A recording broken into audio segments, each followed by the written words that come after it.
If you've watched any of my past videos about yield farming and providing liquidity in the world of DeFi, then this video is going to be a fun one for you. But if you haven't, I'm going to leave a list of videos in the description below that will be immensely helpful to you before you watch this video. I'm going to skip over explaining a few complicated topics like liquidity providing and impermanent loss, but you can watch my specific videos on those before learning in this video how Bancor has improved in some of the weaknesses that I've mentioned in those videos. Welcome to Whiteboard Crypto, the #1 YouTube channel for crypto education, and here we explain topics of the cryptocurrency world using analogies, stories, and examples so that anyone can easily understand them. In this video, we are going to explain what Bancor is, how it offers single-sided liquidity staking, and even something crazy called impermanent loss insurance. Let's dig in.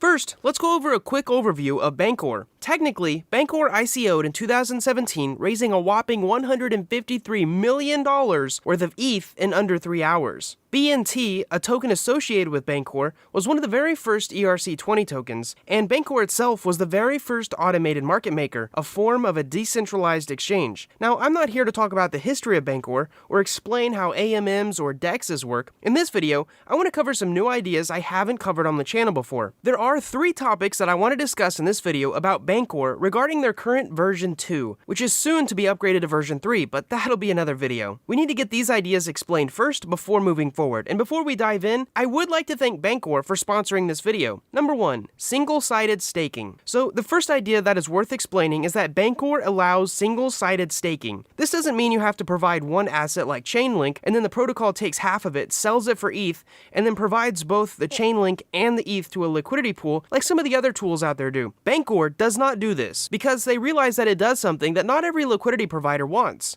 It forces you to have half of all of your assets in the pool in ETH. In fact, the Chainlink community is kind of passionate about only holding link tokens, and they don't want to give up their exposure to be able to provide liquidity. Bancor solves this issue with true single-sided staking. How does it work? Well, Bancor still has liquidity pools, but here's how they work. First, you provide some link tokens to the pool. Once you do that, Bancor actually mints a new token called BNT to fill the other half of the pool. For example, maybe you give them $100 of link, and let's say BNT at the time is worth $2 each.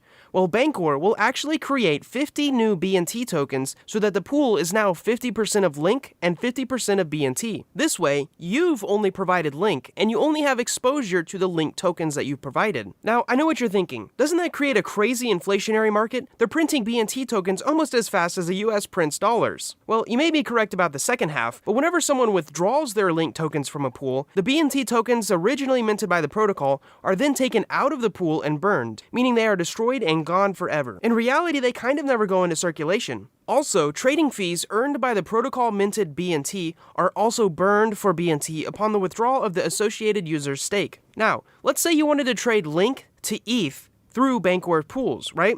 You'll technically be making a trade from Link to BNT and then from BNT to ETH, which makes BNT one of the most liquid and the most traded tokens in the history of crypto. Basically, on Bancor, all trades are routed through the BNT token, actually generating a fee each time for users and for the protocol. One secondary benefit of this is that all traders pay a fee for their trades. Well, since the Bancor protocol minted half of the liquidity for each pool, it means they are entitled to half of the trading fees that were generated. And since BNT is traded a ton, this leads to quite a growing sum of cash in the protocol's treasury. You might be asking, where does that money go? This brings us to the next amazing Bancor feature: impermanent loss insurance. Bancor offers a unique feature called impermanent loss insurance. If you don't know what impermanent loss is, it's quite complicated, and I highly recommend watching my video on it, as you'll definitely need to fully understand it to appreciate this feature. So, along with a fee that traders pay to make trades on Bancor, Bancor also takes a percentage of all the yields earned by users who provide liquidity, and they use that to grow the insurance fund. Now, just like car insurance, you pay monthly to protect yourself if something really bad happens. Well, with Bancor, you effectively pay 15% of the trading fees that you earn as a liquidity provider into a pool that protects you and your fellow liquidity providers from impermanent loss. As mentioned, Bancor also uses fees earned on its own BNT supplied to its pools to help fund its insurance payouts, and after covering the cost of insurance, it then burns any excess fees for BNT to keep the total supply in check. It is worth noting that the BNT supply has been deflationary since the middle of 2021. To help you understand how this insurance works, let's run through an example. Let's say you're providing 100 Link tokens as liquidity. Well, over the next year, you earn some amount of Link from the trading fees. So now you should have more than 100 Link tokens, right?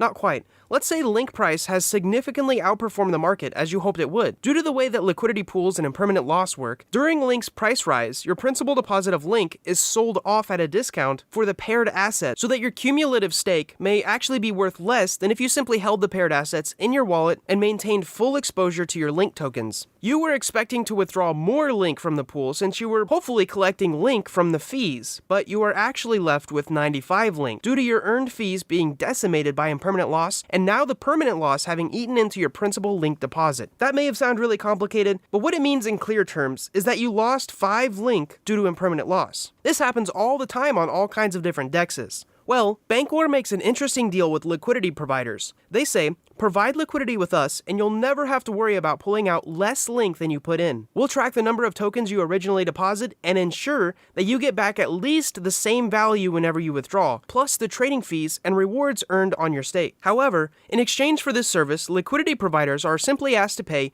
15% of their earnings to Bancor. So if you provided 100 Link tokens and then earned 10 Link as rewards, you'd pay 1.5 Link tokens to Bancor's communal insurance fund, and then basically be entitled to get back at least 108.5 Link tokens. The other part of Bancor's insurance is funded through fees that the protocol earns on the BNT that it provided to its own pools. In other words, Bancor mints BNT to buy liquidity in its pools. The liquidity not only matches user-deposited stakes and supports single-sided liquidity, but it also earns the protocol BNT and non-BNT tokens, which help fund the protocol's insurance payouts. If the total fees earned on the protocol-provided BNT are greater than the protocol's impermanent loss payout, Bancor can cover insurance payouts without giving out any new BNT tokens. Long story short, the result is that users can stake with confidence knowing that they'll always get back at least 100% of the tokens that they originally deposited, while also passively collecting more of the tokens that they've staked through trading fees. Sticking with the Link example, if an LP deposited 100 Link tokens,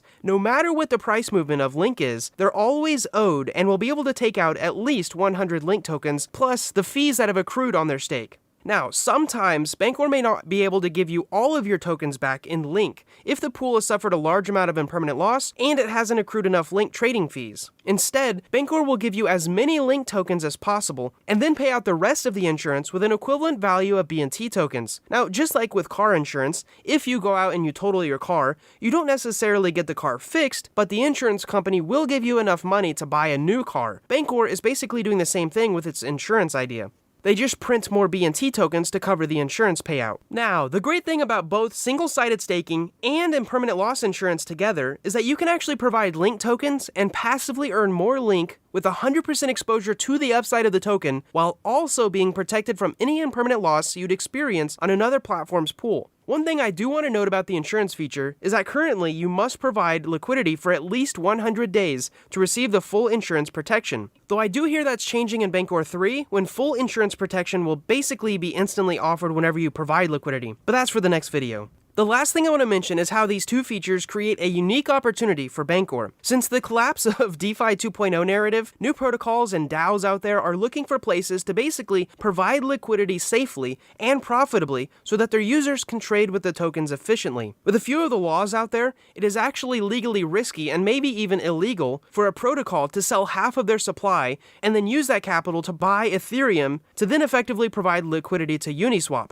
With single-sided staking, a DAO or another project can simply supply their own protocol-minted tokens to Bancor and never having to worry to sell their token to supply liquidity. It can provide the same amount of capital fully in their own native token because Bancor provides the other side with its BNT. Right now, there are actually over 30 DAO treasuries that have committed to providing liquidity to Bancor and have already reaped the benefits, some of which are Polygon, Yearn, KeeperDAO, Barnbridge, and Engine. I think we'll see the impact of this idea in the future as Bancor Bancor becomes a place that many DAOs use to provide liquidity in their tokens and earn passive, protected yield on their treasury funds. So that kind of wraps up how Bancor works. Let's get into the specific tokenomics. First off, BNT isn't a governance token on its own. You need to actually stake BNT in Bancor in order to get voting rights to vote in the Bancor DAO. Whenever you stake your BNT tokens, you technically receive VBNT, Bancor's governance token. One could say that Bancor technically has a proof-of-stake governance model. This means that all voters not only have exposure to BNT, but they also have skin in the game as liquidity providers on the protocol. In other words,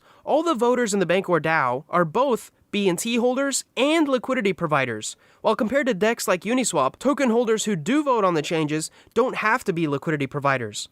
This basically means all BNT holders will be voting in a way that is most likely beneficial to all the other liquidity providers, while on the other hand, Uniswap holders will vote in a way that's exclusively beneficial for the Uni token and not necessarily the liquidity providers. Even more so, the tokenomics of BNT are a little tricky, so I'm not going to cover them too much in this video, although one of the developers explained to me that BNT is sort of like an index of its deepest pools, since all the tokens must pair with BNT. At first glance, some users might get worried by the protocol's single-sided liquidity system, which is constantly minting more BNT to match the stakes coming into the system, but that's fine because the protocol minted BNT is used to earn even more BNT for the protocol, and ultimately both of these are burned. It's also worth noting that Bancor has a great revenue model to collect tokens that fund its insurance model and help make it sustainable. Like I said, overall, the specific tokenomics of BNT are difficult to explain, although in my opinion, Bancor is a very interesting project with a bunch of unique ideas. This kind of wraps it up for what I have in this video about Bancor, but soon I'll be working on another video about Bancor v3, which makes improvements on all of these ideas, and I'm quite excited to explain it. Anyways,